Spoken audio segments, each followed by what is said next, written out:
धर्मरक्षावयावतार घेसी आपुल्या पाळीसी भक्तजना अंबरुसी साठी जन्म सोसियले गोष्ट निर्धारिली धन्य तुझ म्हणतील कृपा सिंधू आपुला तो गुण साच करी अंबरुसी साठी जन्म सोसियली दुष्ट निर्धारिली किती तुकाने तुझ वर्णिती पुराणे तुकाने तुझ वर्णिती पुराणे होय नारायणे दया सिंधू अंबरशी साठी जन्म सोसियली दुष्ट निर्धारिली किती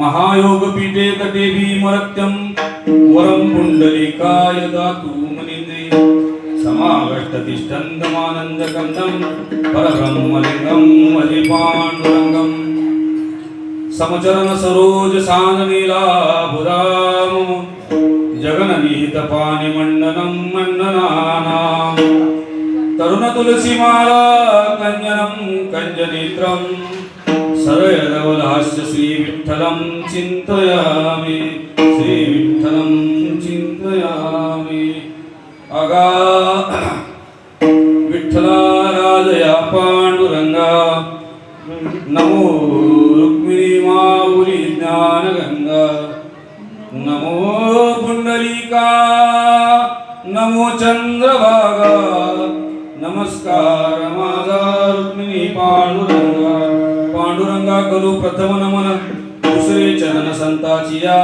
त्यांच्या कृपादाने कथेचा विस्तारू बाबाजी सद्गुरु दास तुका ओम नमो ज्ञानेश्वरा ओम नमो ज्ञानेश्वरा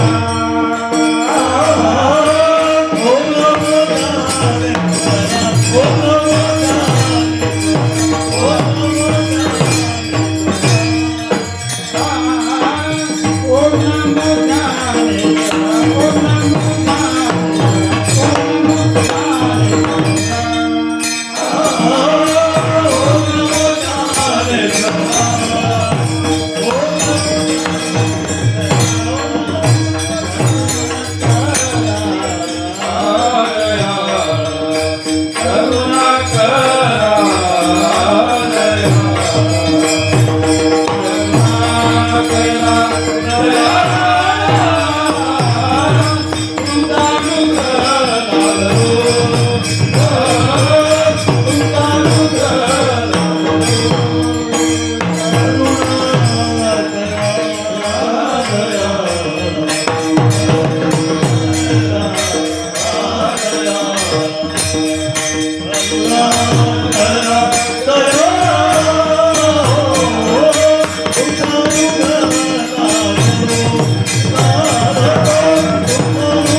सच्चिदानंद रूपा नमो सद्गुरु भक्त कल्याण मूर्ती नमो सद्गुरु भास्करा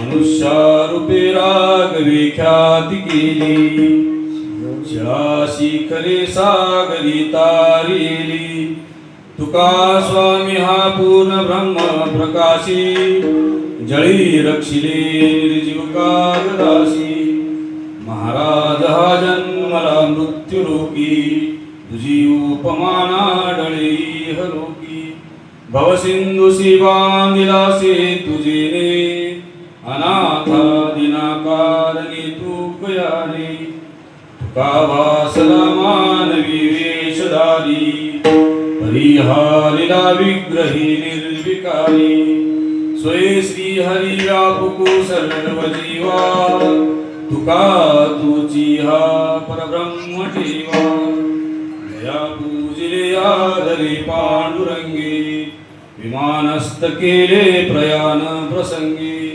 तनुमानवी दिव्य रूपची केली न त्यागिता दिव्य लोकाशी नेली न त्यागिता दिव्य लोकाशी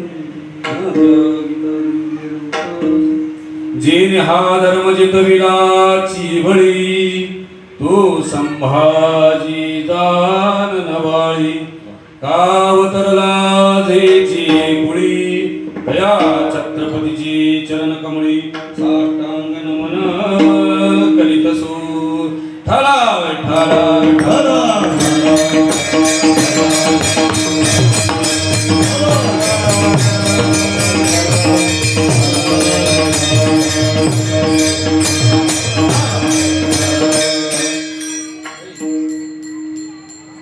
धर्मरक्षावयावतार घेसी आपुल्या पाळीशी भक्तजना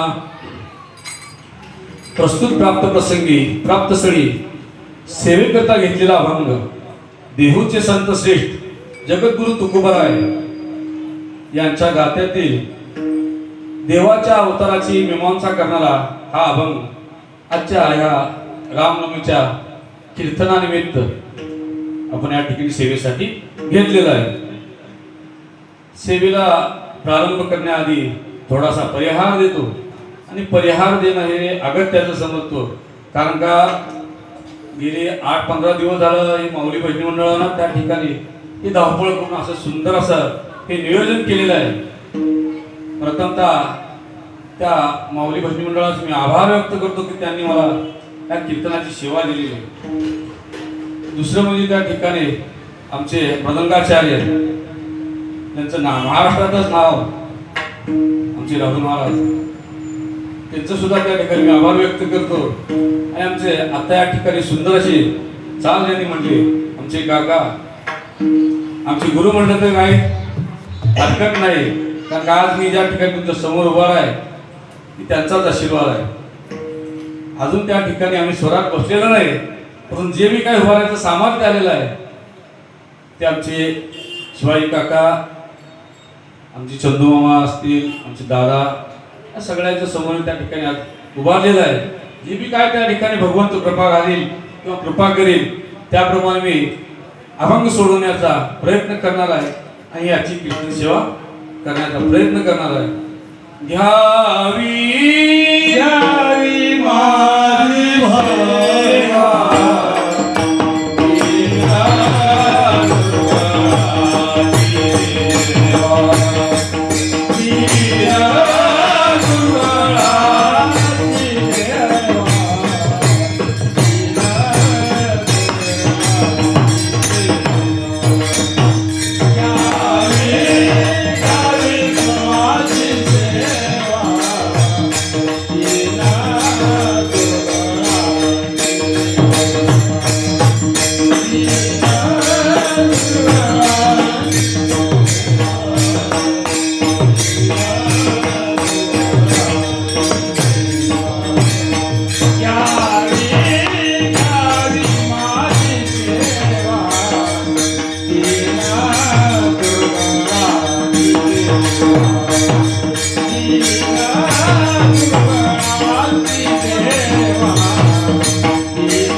रक्षावया अवतार घेसी आपुल्या पाळीशी भक्तजना अंबऋषी साठी जन्म सोशियले दुष्ट निर्धाळले किती.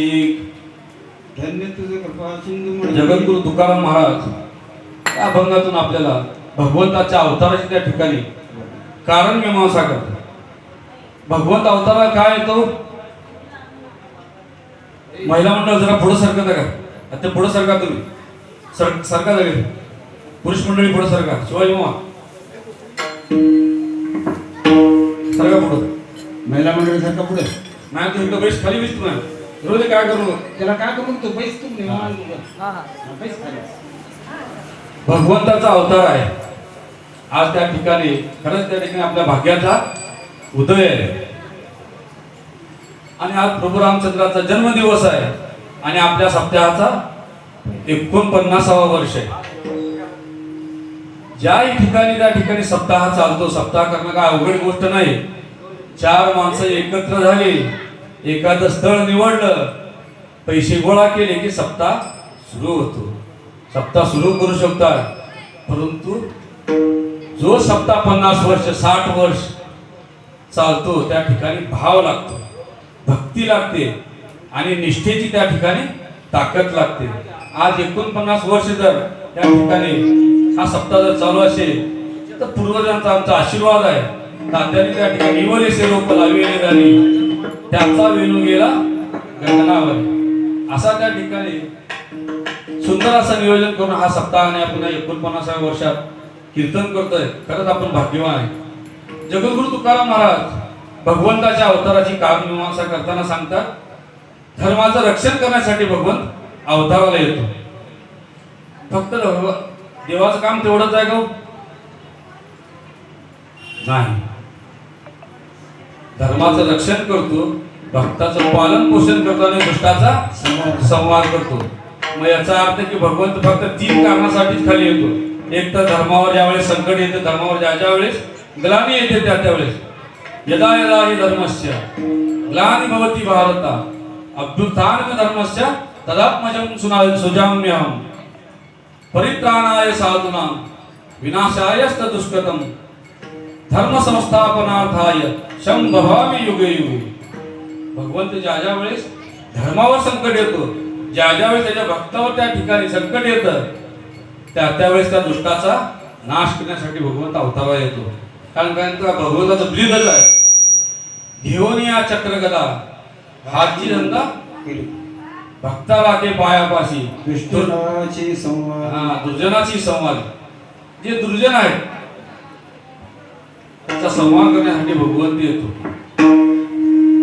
आणि जे भक्त आहेत किंवा संत आहेत त्यांचा सुद्धा सांभाळ करण्यासाठी भगवान येत असतो.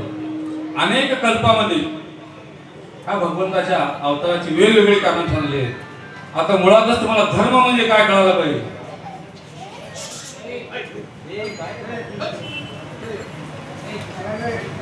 धर्म कशाला म्हणतात? तो महिला मंडळीकडे लक्ष द्या. धर्म कशाला म्हणतात? हिंदू, मुस्लिम, शीख, ईसाई याला धर्म म्हणतात का? नाही. आमच्या संतांनी या धर्माची व्याख्या व्यापक स्वरूपाची केलेली आहे. त्याला संकुचित न ठेवता ज्याला धारण केल्यावर जगाचंच कल्याण होतं त्याला काय म्हणावं? धर्म म्हणावं. आणि ह्या धर्माचं रक्षण करण्यासाठी भगवंत येतो. आता धर्माचे त्यात 4 प्रकार सांगितले: सामान्य धर्म, विशेष धर्म, परधर्म आणि परमधर्म. आता सामान्य धर्म कशाला म्हणावं? त्या सामान्य धर्मात परत 4 पोट प्रकार आहेत: सत्य, अहिंसा, त्याग आणि सदाचार. माणसाने जन्माला आल्यापासून शेवटपर्यंत मरसपर्यंत खरं बोललं पाहिजे. सत्यानंच त्या ठिकाणी राहिलं पाहिजे, सत्याग्रही राहिलं पाहिजे. आणि जर खोटं बोलला किंवा तुम्ही त्या ठिकाणी चुकीच्या गोष्टीचा जर शास्त्र तुम्ही अवलंब केला तर तुम्हाला त्या ठिकाणी त्याचं पाचर आहे.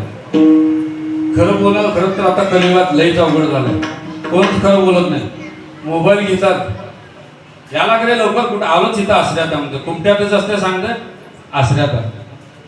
खोटं बोलणं एक त्या ठिकाणी सहज होऊन गेलं. परंतु असं म्हणतात की अगोदरच्या काळात खरं बोलत होते, सत्य युग होतं. तुम्हाला द्वापारयुगाची कथा सांगू का? राजा धर्म युधिष्ठिर पूर्ण आयुष्यभर त्यांनी कधीच खोटं बोललेलं नाही. कायम त्या ठिकाणी सत्य वचनाचा तो अवलंब करत होता. सत्याग्रही माणूस. परंतु देवाच्या सांगण्यावर एकदा खोटं बोलला. नरो वा कुंजरो युद्धाच्या भूमीतला प्रसंग आहे आणि देवाने सांगितलं आणि द्रोणाचार्यांना जर मारायचं असेल तर त्यांचं मन विचलित करावं लागेल. आणि मन विचलित करायचं असेल तर त्यांना खोटं कोण बोला म्हणते म्हणा, खरंच बोला. फक्त एवढं सांगा की नरो वा कुंजरो. अश्वत्थामा मेला, हत्ती होता का मनुष्य होता मला माहित नाही. ठीक आहे म्हणले. सगळीकडे गोंधळ चालू केला युद्धभूमीत. अश्वत्थामा वागला, अश्वत्थामा वागला. द्रोणाचार्याच्या कानावर गेला होता. द्रोणाचार्यांनी सारथीला सांगितलं, रथ आपला काय का धर्माच्या रथाच्या जवळ गे. धर्माला विचारलं, काय रे खरंच माझा अश्वत्थामा वारला का? धर्माने सांगितलं, हो अश्वत्थामा वारला म्हणले. नरो वा कुंजरो. अश्वत्थामा वारला हे ऐकल्याबरोबर त्यांच्या हातातला धनुष्यबाण गळून पडला. आणि पुढचा शब्द त्यांनी ऐकलेच नाहीत का तोपर्यंत त्या ठिकाणी नगाऱ्याचा आणि ह्याचा गोंधळ गोंगाट केलेला आहे. श्रीकृष्णाची सगळी खेळी होती आणि पुढचा शब्द द्रोणाचार्यांना ऐकायला आला नाही. आणि त्या ठिकाणी अर्जुनाने बाण मारला. त्या ठिकाणी त्यांचा वध झाला. आपल्याला त्याशी काही घेणं देणं नाही. परंतु आयुष्यात एकदा खोटं बोलला. ज्यावेळेस स्वर्गाला त्या ठिकाणी सर्व 5 पांडव निघाले त्यावेळेस त्या धर्माचा अंगठा गळून पडलेला. काय अंगठा गळून पडला होता. मग आपल्याला पूर्णपणे इथंच काय लावतात हे आता कळालं का तुम्हाला? एकदा खोटं बोलल्यावर अंगठा गळत असेल तर आपल्याला पूर्णपणे इथंच काय घालून टाकतात. कारण का आपण त्या ठिकाणी किती खोटं बोलत असेल ते सांगण्याचं तात्पर्य की त्या ठिकाणी सत्याचा त्या ठिकाणी आग्रह धरला पाहिजे. आणि तपश्चर्याने त्या ठिकाणी मनुष्यानं राहिलं पाहिजे. धर्माची दुसरी बाजू. तिसरी अहिंसा. अजिबात त्या ठिकाणी दुसऱ्या पशुची किंवा दुसऱ्या त्या ठिकाणी कुणाची हत्या करता कामा नये. अहो एक माणसं असं आहेत की सगळ्याकडे येतात. अहो आम्हाला सगळं चालतंय म्हणते. कसं काय चालतंय? नाही म्हणजे आमच्याकडे तसंच आहे. तुमच्याकडे फक्त माळ घातली की चालत नाही म्हणले. आमच्याकडे बाकीच्या ठिकाणी काय म्हणत नाही, खाल्ले तुम्ही चालते परंतु फक्त नामस्मरण करा. परंतु मुळातच सांगतो तुम्हाला, प्रेमानंद महाराज त्या ठिकाणी सारखं सांगतात, प्रत्येक जो घास आहे त्या पशुची हत्या करून खाल्लेला तो एक शाप भरीत आहे. त्या मनुष्याने कितीही उपवास केले, कितीही तीर्थयात्रा केली तर तो शाप किंवा तो त्या ठिकाणी केलेला हत्येचं जे पातक आहे त्या ठिकाणी ते धुतलं जाणार नाही. त्यामुळे त्या ठिकाणी अहिंसेने राहिलं पाहिजे. मनुष्यानं हिंसा नाही केली पाहिजे. आणि तिसरा म्हणजे सदाचार. सदाचार म्हणजे काय? आपलं आचरण. मनुष्यानं जीवन जगत असताना आपल्या आचरणाकडे त्या ठिकाणी लक्ष दिलं पाहिजे. जर तुम्ही जर पाहिला तर संतांच्या प्रत्येक संतांचं त्या ठिकाणी जे आचरण आहे त्या ठिकाणी एकदम शुद्ध आणि फटिकासारखं मधुरावाणी होती. हा तुका म्हणजे वाव होती. म्हणून त्यांचं जे आचरण होतं, त्यांचं जे चारित्र्य होतं ते एकदम शुद्ध आणि स्वच्छ होतं. कारण का शुद्ध आचरणालाच त्या ठिकाणी महत्व आहे. तुम्ही काय करताय, किती उपवास करताय त्याचं घेणं देणं नाही. तुमचं जर मन, तुमचं जर अंतःकरण जर शुद्ध असेल तर तुम्ही केलेलं प्रत्येक कार्य हे भगवान स्वरूप. भक्ती म्हणजे काय? माणसाच्या अंतःकरणातून निघालेली प्रत्येक वृत्ती भगवंताच्या चरणावरती समर्पित करणे यालाच भक्ती म्हणतात. पण भक्ती करत असताना जर तुमचं अंतःकरण जर मलिन असेल, तुम्ही किती रुपयाचा नारळ आणलाय, किती रुपयाचा हार आणलाय, भगवंत बघत नाही. भगवंत तुमच्या हृदयातला भाव बघतो. अंतरीची घेतो गोडी पाहे जोडी. हा भावाची म्हणे ते पाहिजे भाव. भावापाशी देव उभा असेल. जिथं भाव आहे बघा त्या ठिकाणी का सुभाषित करणे अतिशय छान सांगितलं. तान्या बाळाच्या हासऱ्या डोळ्यात जो नाचे रंगून संतांच्या मेळ्यात जो तुझ्या माझ्यात साऱ्यात भेटल जो शोध नाही कुठ या पसाऱ्यात जो रोज वृंदावनी फोडी जो घागरी तोची नाता घरी वाहतो कावडी गुंतला ना कधी राऊळी मंदिरी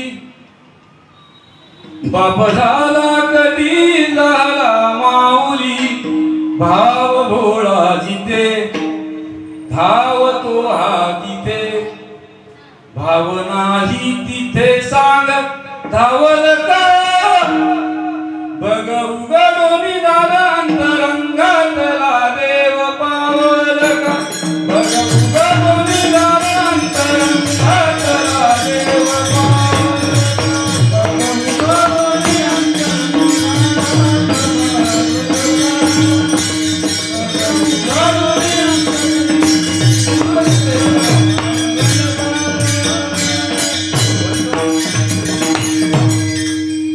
भावाचा भुकेला आणि त्या ठिकाणी भगवान त्याची भक्ती करणे भगवान कशासाठी अवतार येतो मला वाटतं माझं हे तिसरं कीर्तन आहे रामजन्म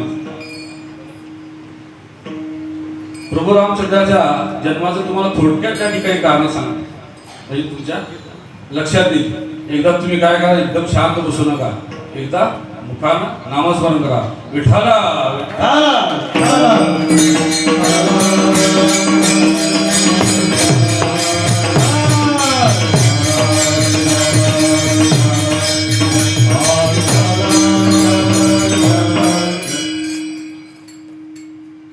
एका कल्पातली त्या ठिकाणी कथा तुम्हाला सांगतो संकालिक संत भगवान विष्णूच्या दर्शनासाठी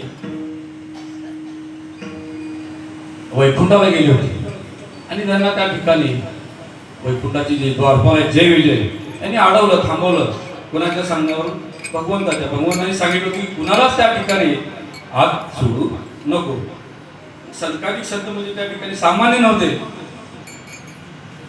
त्यांना राग आला लगेच त्यांनी काय केलं त्या जय विजयाला श्राप दिलेला की पाप योनी जन्म घ्यायचा श्राप दिल्याबरोबर हे आवाज कुणावर भगवान विष्णूला त्या ठिकाणी ऐकलेला आहे आणि देव बाहेर पडले आले नाही म्हणजे थांबा थांबा म्हणजे मुनिवर तुम्ही घाईकडे त्या ठिकाणी त्यांना शाप दिलेला आहे असं करू नका म्हणजे मी त्यांना सांगितलं होतं ते सांगितलेले काम करणारी माणसं आहेत तुम्ही उगाच त्या ठिकाणी त्यांना रागाच्या भरात श्राप दिलेला आहे ना काय करा तुम्ही शाप द्या त्यावेळेस त्या ठिकाणी भगवंताच्या सांगण्यावरून त्या मुनिवरांनी त्याला उशाप दिलेला आहे की तुम्ही काय करा 7 जन्म भगवंताची भक्ती करा तुम्हाला त्या ठिकाणी ह्या पाप योनीतून मुक्तता होईल नाही तर 3 जन्म काय करा विरोधी भक्ती करा त्यांना म्हणजे जय विजय म्हणजे आम्हाला 7 जन्म काय त्या ठिकाणी भक्ती करत देवापासून लांब राहायचं आम्हाला जमत नाही आम्ही 3 जन्म त्या ठिकाणी विरोधी भक्ती करायला तयार आहे परंतु ज्या ज्या वेळेस आमचा त्या ठिकाणी जन्म होईल आमचा संहार त्या ठिकाणी भगवंत तुझ्याच हस्ते झाला पाहिजे हे एक कारण आहे कारण का हे दोघे जे जय विजय तेच त्या ठिकाणी पुढे जन्माला कुठं आले फक्त प्रल्हादाचे वडील हिरण्यकश्यप आणि हिरण्याक्ष आणि त्या ठिकाणी रावण आणि कुंभकर्ण आणि नंतरच्या काळात त्या ठिकाणी चाणूर आणि वक्रदंत हे त्या ठिकाणी हे दोघच भाऊ जय विजय त्या ठिकाणी जन्माला आले त्यावेळेस भगवंताने अवतार घेतलेला आहे आणि त्याचा संहार केलेला आहे हे एक कारण आहे कल्पातलं आणि दुसरे एक कारण म्हणजे तर त्या ठिकाणी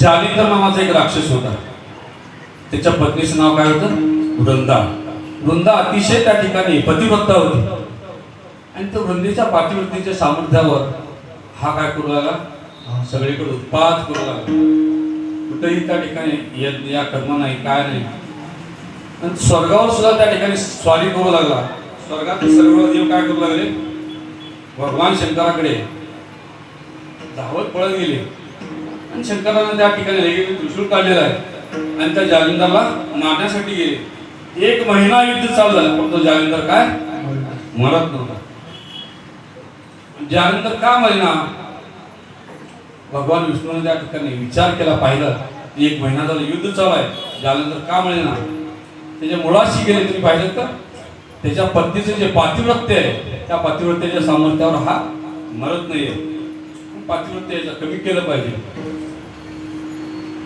भगवान विष्णू काय केले, त्या वृंदेच्या घराकडे गेले जालिंदरचा वेश घेऊन. आणि मी खूप थकून आलेलो आहे आणि मला आता त्या ठिकाणी जरा झोपू दे निवांत. आणि आज जाऊन त्या ठिकाणी भगवान विष्णू झोपलेले आहेत. आणि आता वृंदा म्हणजे काय केले, आपले पतिदेव आहे, पतीची सेवा केली पाहिजे म्हणून त्या ठिकाणी ते पाय दाबण्यासाठी आत गेलेले आहे. आणि ज्या वेळेस परपुरुषाचा त्या ठिकाणी स्पर्श झाल्याबरोबर तिचं पातिव्रत्य संपलेलं आहे. पातिव्रत्य संपल्याबरोबर त्या ठिकाणी तिचा वध झाला. कुणाचा, जागे आहात का तुम्ही, कुणाचा वध झाला? हा, त्या जालिंदर राक्षसाचा वध झालेला आहे. आवाज आला मोठ्यानं, आवरळे आल्याबरोबर त्या ठिकाणी जागे झाले. आपल्या नवऱ्याचा आवाज आहे, कारण का ती पतिव्रता होती. नवऱ्याचा आवाज ओळखते. आजकाल आपल्या ठिकाणी घरी जावा बघा उशीरनं, आवाज द्या, कोण आहे म्हणून आवाज येतो. नवऱ्याचा आवाज ओळखणारी बाई पतिव्रता असते. नवऱ्याचं त्या ठिकाणी अंतःकरण ओळखणारी पतिव्रता. आणि त्या ठिकाणी ती उठून उभा राहिलेली आहे. सेवकाचा दौर निरोप आलेला आहे की त्या ठिकाणी आमचे महाराज युद्धात त्या ठिकाणी कामी आलेले आहेत. रणभूमात त्यांचं काय झाले, रणभूमीत वध झालेला आहे. ती माघारी वळून पाहते, तुम्ही कोण आहात? तर त्या भगवान विष्णूने चतुर्भुज रूप धारण केलेला आहे. तेव्हा म्हणले, माझा काय दोष होता म्हणले, तुम्ही इथं आलात आणि माझं पातिव्रत्य कमी केलं. त्यावेळेस त्या ठिकाणी त्या वृंदेनं भगवंताला श्राप दिला की आज मी माझ्या पतीच्या वियोगाने त्या ठिकाणी राहते आणि मला फसवून त्या ठिकाणी तुम्ही माझं पातिव्रत्य नष्ट केलेलं आहे. तुम्हालाही त्या ठिकाणी एक असं येईल की तुम्ही अवताराला येचाल आणि तुमची पत्नी त्या ठिकाणी राक्षस पळवून. हा एक एका कल्पातला त्या ठिकाणी भगवंत अवताराचं कारण आहे. आणि दुसऱ्या कल्पात जर सांगायचं म्हणलं तर तुम्हाला नारद मुनीचा श्राप. नारद मुनीने त्या ठिकाणी भगवान विष्णूला श्राप दिलेला आहे. नारद मुनी काय करत होते, तपश्चर्याला बसले आणि तपश्चर्यात त्या ठिकाणी त्यांनी कामावर विजय मिळवलेला. कामावर विजय मिळाल्यावर त्या ठिकाणी पहिले स्टारला ही सांगावं बातमी. कुणाला सांगावं? कैलासात गेली, महादेवाला सांगितले की भगवान शंकराला बोलू लागले की तुम्ही काय केलेलं आहे, कामाला जाळून भस्म केलेलं आहे, पण तुम्ही काय केलेलं आहे, कामावर विजय मिळवलेला आहे. बघा, सांगा बघू मी श्रेष्ठ का नाही? तरी तसं बघितलं तर तुमच्यापेक्षा सुद्धा मी श्रेष्ठ आहे. आणि त्या ठिकाणी नारद मुनीला गची बाधा झाली होती, गर्व आलेला होता की मी कामावर विजय मिळवला. कामावर सहजासहजी कुणाला कलियुगात तर शक्य नाही. परंतु त्या ठिकाणी ते मुनीवर होते. भगवान शंकरांनी त्यांना एक सल्ला दिला, ठीक आहे म्हणजे तुम्ही मला सांगितलं, परंतु तुम्ही विष्णू भगवंताला सांगायला अजिबात जाऊ नका बरं का म्हणून. तो मुनिवराने विचार विरुद्ध केलेला आहे. जे माणसाला करू नको म्हणजे माणूस ते आधी करत. आणि मुनिवर त्या ठिकाणी पहिला बाहेर आल्याबरोबर म्हणू लागले, भगवान शंकरला बहुतेक माझी त्या ठिकाणी कीर्ती काय बघवली नाही बरं का, म्हणजे मला तिकडे जाऊ नका म्हणून सांगितले. आणि मुनिवर तिथं नीट कुठे गेले, भगवान विष्णूकडे गेले. विष्णू सांगितलं व कामावर विजय मिळवलेला आहे आणि माझ्यासारखा आता कोणी माणूस राहिलेला नाही, मी कामावर विजय मिळवलेला आहे. भगवान विष्णू म्हणजे भगवंताला देखील आपल्या भगवंताला तीळवर होय हरी अभिमान, तो या मेरू पर्वता समान भार वाटते देवा. हा, देवाला त्या ठिकाणी मेरू पर्वता एवढा भार वाटतो. आणि स्वतः मुनीवर जे रात्रंदिवस भगवंताचं नारायण नारायण नामस्मरण करतात, त्यांना त्या ठिकाणी अभिमान झालेला आहे. हे कळाल्याबरोबर भगवंताने काय केली, एक मायावी नगरी तयार केलेली आहे. आणि त्या मायावी नगरीत एक मायावी राजा, त्या राजाची मुलगी होती. त्या मुलीचं त्या ठिकाणी नाव विश्वमोहिनी. आणि भगवंताच्या दारात ज्यावेळेस नारद मुनी बाहेर निघाल्याबरोबर त्याला ही नगरी दिसली. नगरी सगळं त्या ठिकाणी गोंगाट धडपड, काय चालू आहे, नेमकं काय चालू आहे म्हणून त्या ठिकाणी मुनिवर तिथं उतरले. आणि मुनिवरांना बघितल्याबरोबर त्या राजाने काय केलं, त्यांचा उपचार केलेला आहे. आणि त्यांच्या मुलीला आणून दाखवलं की माझी मुलगी आहे. आणि ह्या मुलीचीच बघा हात तर बघा म्हणजे काय नशिबात काय आहे. आणि त्या मुलीला पाहिल्याबरोबर एकदम अतिशय लावण्य सुंदर असं त्या ठिकाणी देखणं स्वरूप होतं. आणि नारद मुनी त्या ठिकाणी थोडं पुढे सरका, महिला मुली पुढे सरका, पुढे सरका, सरका पुढे विनिकरी म्हणा तिकडे. चला पुढे सरका. विठ्ठला विठ्ठला विठ्ठला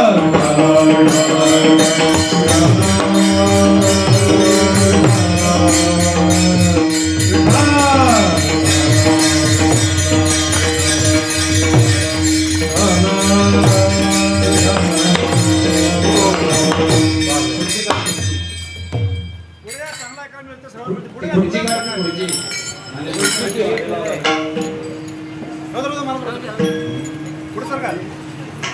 आणि शांत बसा. सरका पुढे सरकून घ्या. पुढे सरकताना तोंड अजिबात उघडू नका. पुढे फक्त पुढे सरका. आणि इकडे लक्ष द्या. ही कथा अतिशय त्या ठिकाणी सुंदर आणि भाग्यवान माणसाला ऐकायला मिळते. जी भगवंताच्या जन्म कथा ऐकतो त्याला विशेष असं त्या ठिकाणी पुण्य सांगितलं. कुणाचंही काम नाही. गावात फक्त तुम्ही आम्हीच ऐकू. गावाची लोकसंख्या आपली 20,000 आहे. पण इथं कोण सुद्धा येऊ शकत नाही. सपने तो हर कोई सजाता है, कुछ सपने टूट जाते हैं. इस धर्म मंडप में वही आते हैं जिसे मेरे भगवान बुलाते हैं, जिसे मेरे भगवान बुलाते हैं. म्हणजे तुम्ही आम्ही खरंच त्या ठिकाणी काय भाग्यवान आहे. आणि ही कथा त्या ठिकाणी तुम्ही ऐका. नारद मुनीला त्या ठिकाणी त्या राजाने आपल्या मुलीचा हात दाखवलेला आहे.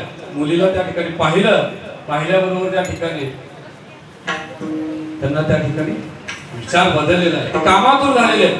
अरे म्हणजे असली पत्नी आहे किती सुंदर आहे म्हणजे.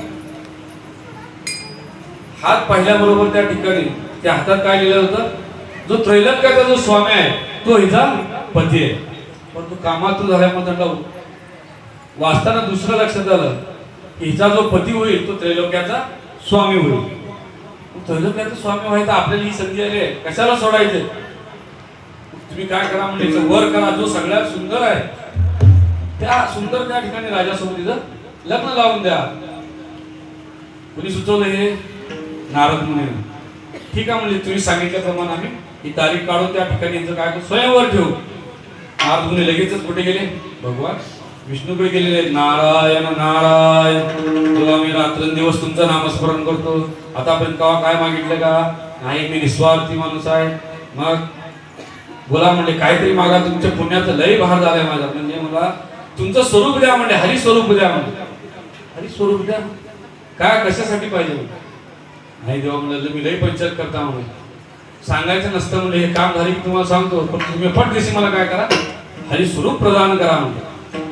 हरी स्वरूप या ठिकाणी प्रदान करतो. पण तू काय काम आहे नाही म्हणजे एवढं करा नंतरच सांगतो तुला. ठीक आहे तुमचं ज्या कल्याण आहे ते त्या ठिकाणी मी तुम्हाला देऊन टाकतो. हरी स्वरूप केलेलं आहे. हरी म्हणजे त्या ठिकाणी संस्कृतमध्ये वानर असं त्या ठिकाणी अर्थ होतो. आणि त्याचा चेहरा वानराचा केलेला आहे. हरी स्वरूप म्हणजे भगवंत एवढं सुंदर कोण आहे का. भगवंत सगळ्यात सुंदर आहे. स्वरूप तुझा कोणी सांगा माझा हा भगवंत आपला खूप सुंदर आहे. आणि त्या सुंदर स्वरूप मला आता मिळालेलं आहे. ती विश्वमोहिनी कुणाला माळ घाली आता मलाच घालेली. नारद मुनी त्या ठिकाणी त्या स्वयंवरात गेले आणि पहिल्या रांगेत खुर्ची बघून बसलेले. लांब ज्यावेळेस ती त्या ठिकाणी विश्वमोहिनी येत होती तिने पाहिलं तिचा चेहरा माकडासारखा दिसत होता. कुणाचा चेहरा माकडासारखा दिसत होता. हा नारद मुनीचा. ती बघितली हा रांगेत गेलीच नाही पुढे. मला मागच्या रांगेत गेली. तिकडच माघारी गेली म्हणजे आपला नंबर रागात सोडून पुढे येऊन जर नकारले तर ते ठीक आहे. फोनवर नुसतं फोटो पाठवले नाही आम्हाला जमत नाही म्हणल्यासारखं झालं म्हणलं. नारद मुनी तिथनं उठले परत मागच्या रांगेत जाऊन बसले. तिनं बघितले परत इथे येऊन बसले म्हणजे आता परत माघारी फिरली म्हणजे त्या दुसऱ्या रांगेकडे गेली. पण तिच्याकडे काय यायला तयार नाही. तिकडे बघितले दोन माणसं त्याच्या बाजूला बसली होती. ते दोन गंधर्व होते. त्या गंधर्वांना त्या ठिकाणी येऊन हे पाहिलं होतं सगळं. आणि तिचं वानराचं जे स्वरूप होतं ते मनुष्याला दिसत नव्हतं. एक तर विश्वमोहिनीला दिसत होतं नाहीतर ह्या गंधर्वाला दिसत होतं. सर्वसामान्याला दिसत नव्हतं. पाहिलं पण ते दोन्ही गंधर्व हसू लागले मोठमोठ्याने. नारद मुनीला अपमान झाल्यासारखं वाटला. ते उठाले पळत गेले आणि सरोवरात त्या ठिकाणी वाकून पाहिलं त्यांनी स्वतःचं स्वरूप. तर त्या ठिकाणी माकड दिसू लागले. अरे रे रे देवा म्हणले काय देवा म्हणले माझ्यासोबत असं केलं म्हणले.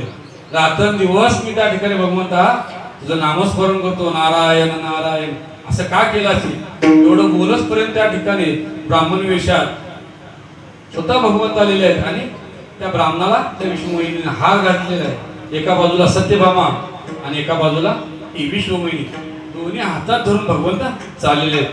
नारद मुनीने पाहिलं, अरे म्हणले मी बी एका त्या ठिकाणी बायकोसाठीच हे करत होतो आणि तू त्या ठिकाणी मला हे वानर स्वरूप दिलेलं आहे. तेव्हा माझा तुला श्राप आहे म्हणले, तुझी सुद्धा पत्नी त्या ठिकाणी फसवून राक्षस पळवून येतील म्हणजे आणि हे दोघं जे हसलेत का मागं माझ्या समोर हेच राक्षस होऊन येतील म्हणजे पाप येऊन जन्म घेऊन. आणि ज्या वेळेस तुमच्यावर संकट येईल त्यावेळेस हेच वानर माकड हेच माकड तुमच्या त्या ठिकाणी सेवेसाठी मदतीला त्या ठिकाणी येईल. हा नारद मुनीचा श्राप भगवंताने काय केला स्वतःवर घेतलेला आहे. ठीक आहे म्हणजे मुनीवर तुमचा सुद्धा श्राप घेतलेला आहे तुमचा आणि त्या सुद्धा श्रापासाठी भगवंताला अवताराला यावं लागलं. अवताराची किती कारण सांगितली तुम्हाला आता जागे आहात ना? 3 कारण सांगितली. एक वृंदेसाठी, त्याच्या आधी संकादिकासाठी आणि आता आहे नारद मुनीच्या श्रापासाठी. हे 3 जरी कारण असेल तर प्रभू रामचंद्राचा जो अवतार आहे त्या अवताराचे सुद्धा त्या ठिकाणी 6 प्रकार सांगितले शास्त्राने. अंश, अंशांशी, कला, अवेश, पूर्ण आणि पूर्णत्व. आणि भगवान श्रीरामाचा जो अवतार आहे तो पूर्ण अवतार आहे. पूर्णतम अवतार. त्याला पूर्ण अवतार का म्हणतात? कारण काय स्वातंत्र्य नाही. बोलिले वाल्मिक वरतून जावे मृत्यू लोकात आल्यावर ज्याप्रमाणे वाल्मिक ऋषीने लिहून ठेवलेलं आहे त्याप्रमाणेच मी त्या ठिकाणी वर्तन करीन वागेल. त्यांना स्वातंत्र्य नव्हतं. प्रभू रामचंद्राचा अवतार हा पूर्ण अवतार आहे. आणि श्रीकृष्णाचा असा आहे का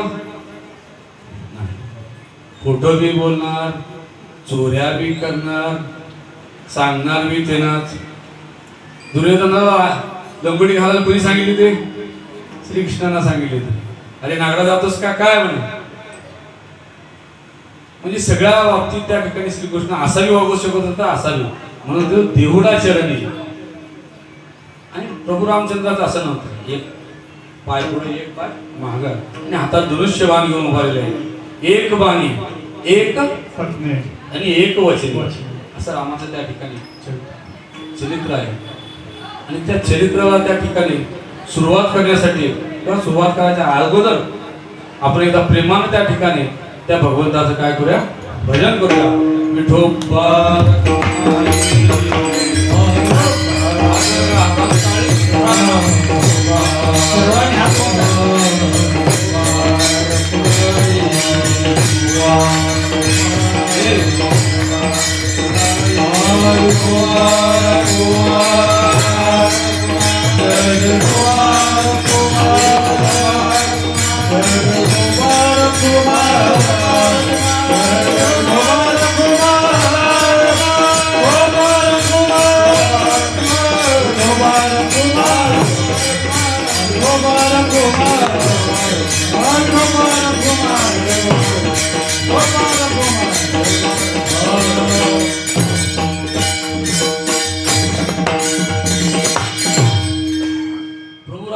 जन्म सूर्यवंशात झालेला आणि श्रीकृष्णाचा चंद्रवंश. सूर्यवंशात त्या ठिकाणी अनेक राजे होऊन गेले. 39वा नंबर त्या ठिकाणी कुणाचा लागतो? प्रभू रामचंद्र. खटवांग राजा दिलीप, अजराजाच्या पोटी दशरथ आणि दशरथाच्या पोटी त्या ठिकाणी प्रभू रामचंद्र. आता दशरथाची त्या ठिकाणी तुम्हाला थोडक्यात कथा सांगतो. दशरथ कुणाला म्हणते तो? त्यांनी 10 इंद्रिय वश केले. 10 इंद्रियाचा हा जो रथ आहे प्रत्येकाला दिलेला आहे त्याचा वश आहे त्याला दशरथ म्हणतात. दशरथ राजे हे अतिशय पराक्रमी होते आणि सगळ्यांना त्या ठिकाणी उदार मनाचे होते, दयाळू होते. ज्या वेळेस त्या ठिकाणी स्वर्गावर राक्षसांनी आक्रमण केलं त्यावेळेस त्या ठिकाणी स्वतः रथ घेऊन त्या ठिकाणी ते स्वर्गात राक्षसासोबत युद्ध करण्यासाठी गेले. एवढे महापराक्रमी होते परंतु त्यांच्या आयुष्यात त्या ठिकाणी एक दुःख होतं की त्यांच्या पोटाला संतान नव्हती.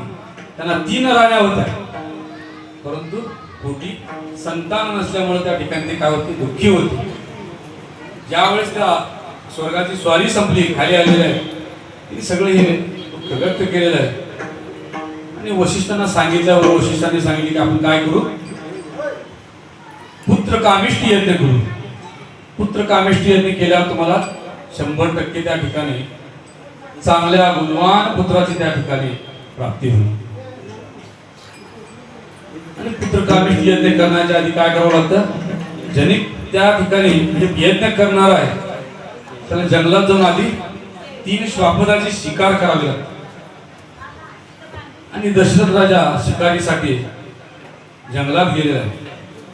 दिवसभर इकडं तिकडं फिरला, परंतु त्याला त्या ठिकाणी शिकार काय भेटली नाही. पण तो रिकामा हाताने माघारी तरी कसं जायचं, काय करूया म्हणजे आपण इथं पाण्याचं सरोवर आहे, एखाद्या झाडावर त्या ठिकाणी थांबूया. आणि थांबल्यावर त्या ठिकाणी एखादं श्वापद म्हणजे त्या ठिकाणी तुमच्या लक्षात आलं का, वाघ सिंह हिंस पाणी ते दुसऱ्यावर त्या ठिकाणी आक्रमण करतात. एखादा प्राणी जर आला तर त्याच्यावर त्या ठिकाणी वाद चालूया आणि शिकार करूया. आणि नेमकं त्या ठिकाणी श्रावण बाळ आपल्या अंध माता पित्यांना घेऊन कुठे निघालेला आहे, तीर्थयात्रेला निघालेला आहे. आणि तोच त्या ठिकाणी श्रावण बाळ आई वडिलाला सकाळपासूनच पाण्याची ताण लागली होती. बाळा कुठेतरी पाणी आहे का बघले म्हणून. आता ह्या वाटेला जर पाणी असेल तर जाऊन आणतो म्हणले, पण तिथे या वाटेला कुठलं सरोवरच नाही. थोडा वेळ काय करा, कळ काढा. असं करत करत दिवस मावळला. संध्याकाळ झालेली आहे, रात्रीचे 9 वाजले तरी प्रवास थांबवला, परंतु पाणी कुठं मिळालं नाही. नेमकं ज्या सरोवरावर तर त्या राजा बसलेला आहे दशरथ, त्या सरोवराच्या ठिकाणी श्रावण बाळाने अलीकडं त्यांची कावड ठेवलेली आहे. आणि तो पाणी आणण्यासाठी आपल्या अंध माता पितांना पाणी आणण्यासाठी तो गेलेला आहे. आताचा काळ लय फास्ट आहे, कमी वेळात लय फास्ट घ्यावं लागतं. परंतु अगोदरच्या काळात तुकाराम कांबळे तुमच्या अगोदरच्या काळातली कविता तुम्हाला आठवते का, तुमच्या पुस्तकात असू दे. तुम्ही कीर्तनाकडे लक्ष द्या, मग मी तुमच्याकडे लक्ष देतो. कुठली होती कविता,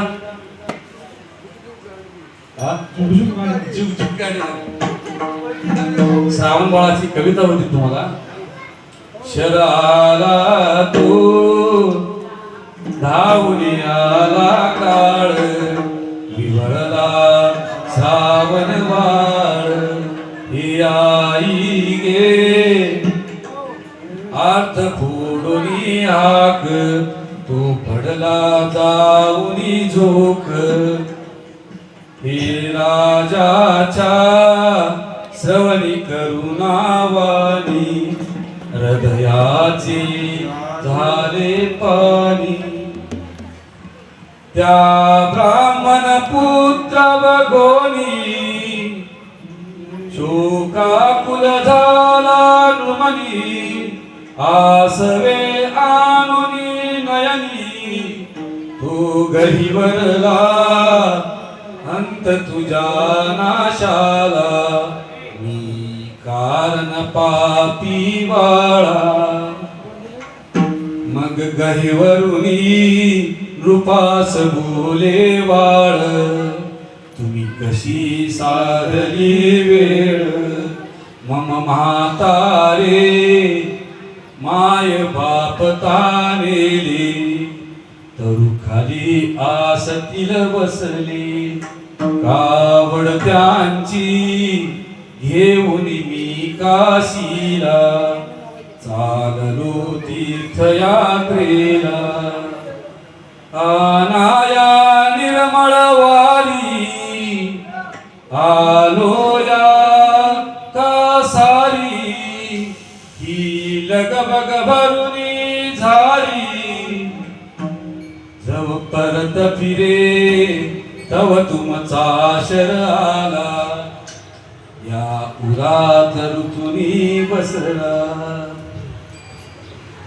मी कुलता पुत्र चित्र कसा हा घाला माझ्यावरती अवचित आला त्या अंधपणी मीच एक आधार सेवेस आता मुखनार जा बघतील ते वाट पाखरावानी त्या आधी नेऊन पाणी आहेत अंध ते दोन्ही दुर्वार्ता फोडून काही ही विनंती तुमच्या चरणी पुढचं असं वाटत नाही त्या श्रावण बाळानं विनंती केलेली आहे दशरथ राजाला ही दुर्वार्ता आहे माझ्या हातीत बाण घुसलेला आहे आणि मी मेलेला ही दुर्वार्ता त्या ठिकाणी तुम्ही काय करू नका माझ्या अंध वडिलाला आणि आईला अजिबात सांगू नका कारण का ते त्या ठिकाणी मरतील मरता मरता त्या ठिकाणी पाणी सुद्धा पिणार नाहीत आधी काय करा तुम्ही त्यांना पाणी द्या मगच त्या ठिकाणी तुम्ही त्यांना ही वार्ता सांगा तुम्ही एक करा मम महागाई करा एक तुम्ही काम यांचा सांभाळ कसा करा तुम्ही एक श्रावण बाळ होऊन त्या ठिकाणी त्यांचा सांभाळ करा आणि त्या ठिकाणी दशरथ राजाला हे सगळा प्रसंग झालेला आहे आणि पाणी ज्या वेळेस घेऊन गेलेला राजाच्या अंगावरचे वस्त्र होते राजवस्त्र वाजू लागले त्यावेळेस ते अंध माता पिता सावध झाले कोण आले म्हणले श्रावणा पाणी घेऊन आलास दशरथ राजा बोलत नव्हता डोळ्यातून पाणी पडत होतं फक्त अरे का रे बाळा म्हणून तुझा खांदा दुखतोय का आम्ही त्रास दिला आम्ही खरंच लय निष्ठुर आहे आम्ही अजिबात टोपलीत हलत नाही बाळा थकलाची बोल ना रे बाळा आम नकोस पाणी बोल आवाजच येत नाही त्या ठिकाणी ती दोघं सावध झालेले आहेत एखादा हिंस प्राणी आहे का कोण आहे नेमकं इथं वाघ आलेला आहे का एखादा पशु आहे का नाही नाही पशु नाही मी स्वतः दशरथ राजा आहे 2 पायाचा पशु आहे आणि माझ्या हातनं चुकून त्या ठिकाणी काय झालेला आहे तुमच्या बाळाचा वध झालेला आहे माझा बाण चुकून त्या ठिकाणी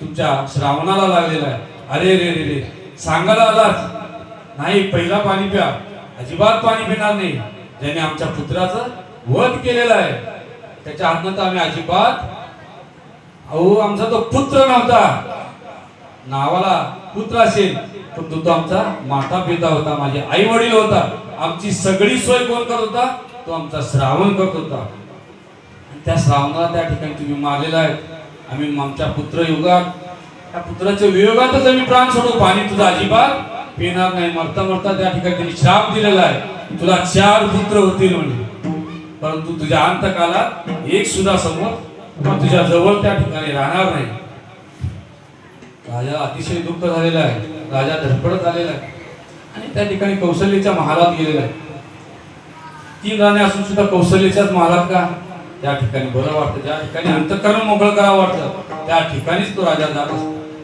राजा गेलेला आहे सगळं सांगितलं आणि वशिष्ठांना बोलून सुद्धा सांगितलं वशिष्ठांना आनंद झाला राजा म्हणले याच्या श्रापात सुद्धा तुझं त्या ठिकाणी भला आहे म्हणले त्या अंध माता पिताने तुला काय श्राप दिलेला आहे तुला 4 पुत्र होतील आपल्याला पुत्र नाही आपण का पुत्र का यज्ञ करणार आहे मग त्यांनी काय केले विभांडक ऋषींच्या मुलाला म्हणजे ऋषी शृंगाला त्या ठिकाणी पाचारण केलेलं आहे बोलवून घेतलेलं आहे आणि त्या विभांडकाला त्या ठिकाणी राग येऊ नये म्हणून त्यांच्या मित्राची कन्या होती अनिता त्या कन्याचं नाव त्यासोबत त्या ठिकाणी त्या विभांडकाच्या मुलांचं म्हणजे ऋषी शृंगाचं लग्न लावलेलं आहे आणि लग्न लावल्याच्या नंतर त्या ठिकाणी काय केलेलं आहे त्या पुत्रकामेष्टी यज्ञाला सुरुवात केलेली आहे आणि पुत्रकामेष्टी यज्ञ पूर्ण होता होता त्याने जिवंत त्या ठिकाणी त्या अग्निकुंडातून स्वतः अग्निदेव बाहेर आलेले आहेत आणि हातात पायस फळ घेऊन आलेले आहेत पायस फळ घेऊन आल्याबरोबर त्या ठिकाणी त्या फळाची वाटणी केलेली आहे 3 राजांना त्या ठिकाणी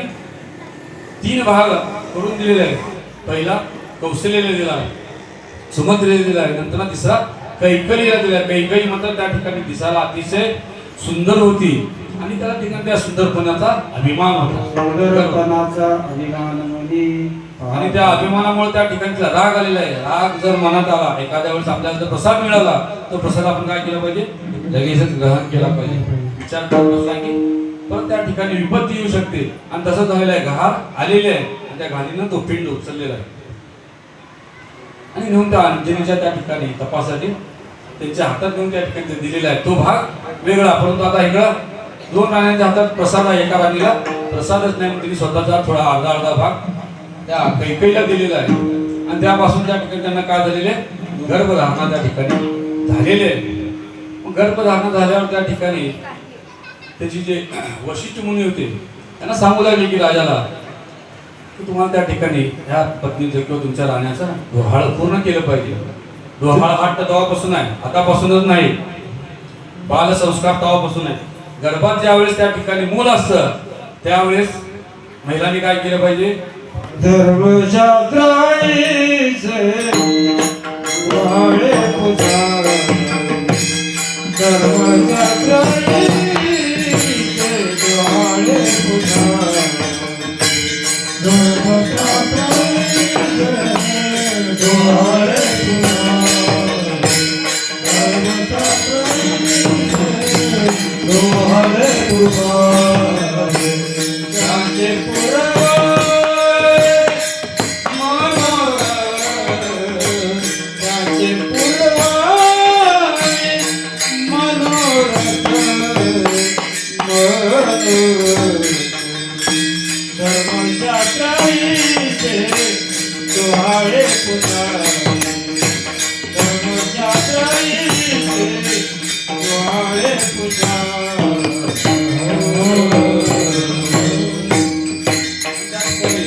डोहाळे घुसलेला आहे. प्रत्येक राण्याच्या महिला जाऊन त्या ठिकाणी आपल्या महालात जाऊन त्यांचं ते मनोरथ पूर्ण करण्यासाठी राजा गेलेला आहे आणि त्या ठिकाणी त्यांचे 9 मास पूर्ण झालेले आहेत. आणि 9 मास पूर्ण झाल्यावर ज्यावेळेसचा जो दिवस आहे त्यांच्या प्रभू रामचंद्राच्या अवताराचा दिवस म्हणजे तो आजचा दिवस. आणि आजच्या दिवशी सूर्यनारायण सुद्धा, कारण का आपल्या वंशात त्या ठिकाणी चक्रपाणी स्वतः भगवंत येत आहेत, त्याला 5 मिनिट त्या ठिकाणी ते स्थिर राहिलेले आहेत. सर्वांनी काय करायचं आहे? उठून उभा राहायचं. आता भगवंताचा जन्म होत आहे. कुलकर्णी बसला. कुलकर्णी. हो. मधनं वाट सोडा जरा. मधनं जरा वाचवा. देव दुसऱ्या मधनं वाट सोडा.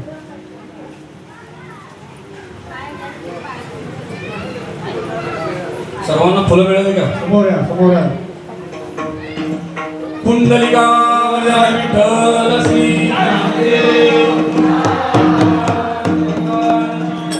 माऊली ज्ञानेश्वर महाराज, सद्गुरु तुकाराम महाराज की जय. श्री राम जय राम जय जय राम, जय जय राम. श्री राम जय राम.